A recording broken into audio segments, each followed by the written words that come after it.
भारतीय लोकतंत्र को लगातार एक के बाद एक चुनौतियों का सामना करना पड़ रहा है। इसी में एक बड़ी चुनौती देखने को मिल रही है पश्चिम बंगाल से। ममता बनर्जी ने चुनावी हार के बावजूद इस्तीफा देने से मना कर दिया है। आइए देखते हैं कि क्या है संवैधानिक पहलू। यहाँ पर बंगाल का संवैधानिक महायुद्ध शुरू हो गया है और ये महायुद्ध शुरू हुआ है जनादेश बनाम जिद से। पश्चिम बंगाल की पूर्व मुख्यमंत्री जो कि होने जा रही हैं पूर्व मुख्यमंत्री, लेकिन वो जिद पर अड़ी हुई हैं कि वो सत्ता नहीं छोड़ेंगी। बावजूद इसके कि पश्चिम बंगाल में जो हाल ही में चुनाव हुए हैं उसमें बीजेपी को 207 सीटें मिली हुई हैं और टीएमसी को मात्र 80 सीटें। तो यहां पर जो बहुमत का आंकड़ा है वो 148 ही है। 148 के बहुमत के आंकड़े से कहीं ज्यादा सीटें बीजेपी को प्राप्त करने के बावजूद टीएमसी सत्ता से हटने को राजी नहीं है।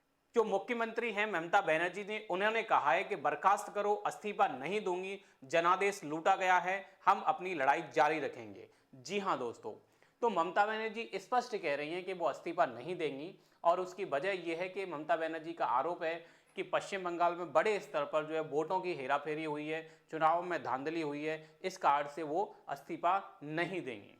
7 मई है और 7 मई को पश्चिम बंगाल का विधानसभा का कार्यकाल समाप्त होता है, क्योंकि हमारे संविधान के आर्टिकल 172 के तहत कोई भी सरकार 5 साल तक ही वैधानिक रूप से शासन कर सकती है।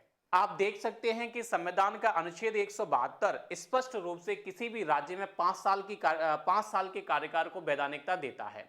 लेकिन वहीं हमें आर्टिकल 164 को भी जानना चाहिए, क्योंकि आर्टिकल 164 राज्य के राज्यपाल को यह शक्ति देता है कि वो राज्य में किसी सरकार की नियुक्ति करे या उसे बर्खास्त करे। यहां आर्टिकल 164 में राज्यपाल की शक्ति को आप स्पष्ट रूप से देख सकते हैं कि राज्यपाल एक संवैधानिक रेफरी की तरह होता है, जहां मुख्यमंत्री राज्यपाल के प्रसाद पर्यंत पर धारण करते हैं।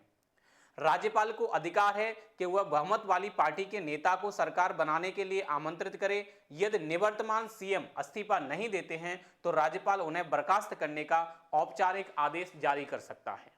लेकिन पश्चिम बंगाल में अभी तक न तो जो है ममता बनर्जी ने इस्तीफा दिया है और ना ही राज्यपाल ने वहां पर कोई आदेश जारी किया है। अगर राज्यपाल आदेश जारी करके ममता बनर्जी को बर्खास्त करते हैं तो इसके बावजूद फिर ममता के पास क्या विकल्प रह जाते हैं। एक बड़ा विकल्प यहां पर कानूनी जंग का है, जिसमें ममता बनर्जी कोर्ट जाकर के भारत के लोक प्रतिनिधित्व अधिनियम के तहत चुनावों में धांधली, वोटर लिस्ट में हेरफेर और केंद्र का अनुचित हस्तक्षेप, ये सारे विवादों को लाकर के और कानूनी लड़ाई लड़ सकती हैं। वहीं कुछ विश्लेषक ये भी कह रहे हैं कि ममता बनर्जी का ये जो कहना है कि वो इस्तीफा नहीं देंगी, वो ममता के आगे के चुनाव के लिए काफी फायदेमंद हो सकता है, क्योंकि ममता यहाँ पे इसी चीज को लेकर के एक विक्टिम कार्ड खेल सकती हैं, आंदोलनकारी मोड़ ले सकती हैं और विपक्षी एकता की ओर बढ़ सकती हैं।